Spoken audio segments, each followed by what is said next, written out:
I'm Susan Bowerman, registered dietitian, and today I'm going to show you how to make a frozen treat using Formula One. I'm going to combine my Formula One with some milk and yogurt and fruit and turn it into a tasty, high-protein treat. Let me show you how.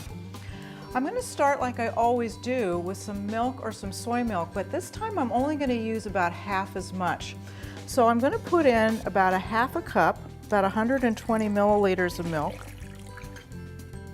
And then the other thing that I'm going to add to my pop, instead of using all milk, I'm going to use some non-fat Greek-style yogurt. I'm using vanilla flavor. I'm using here, this is an individual size carton. This is about 120 milliliters of yogurt. And the reason I'm using the yogurt is because it's going to add some protein to my pops. It's also going to make it a little bit thicker. If you made your pops just with straight milk, they'd be a little bit too icy. So this is going to give it some creaminess. So we're going to do that. Then I'm going to add 2 scoops of Formula One. I'm using Herbalife Formula One berry flavor. You can use any flavor you want, but since I'm adding berries, I thought it'd be a good mix. And then the last thing I'm going to add is just about a half a cup of frozen mixed berries. Now I'm going to blend it up.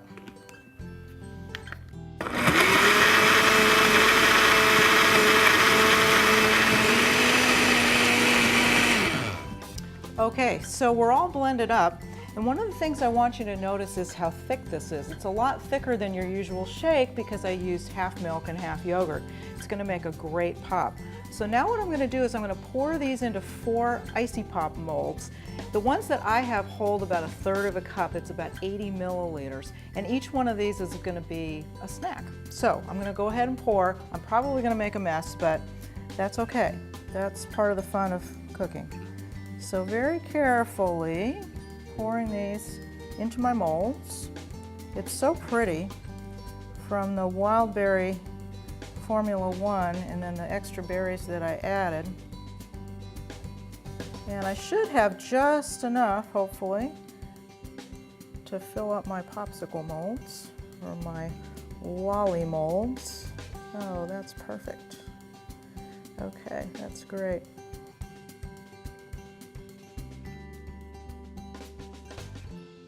Then I'm going to put the tops on, and I'm going to pop these into the freezer. They probably need to stay there about 2 hours. If you don't leave them in long enough, then when you go to take it out of the mold, you're just going to end up with the handle and no popsicle. So off they go.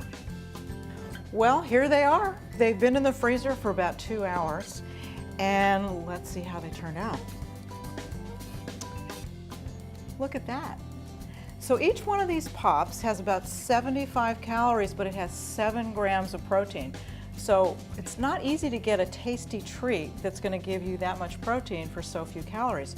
So you might want to try making these at home. You can keep them in the freezer for probably a couple of days. Let's take a taste. It's delicious.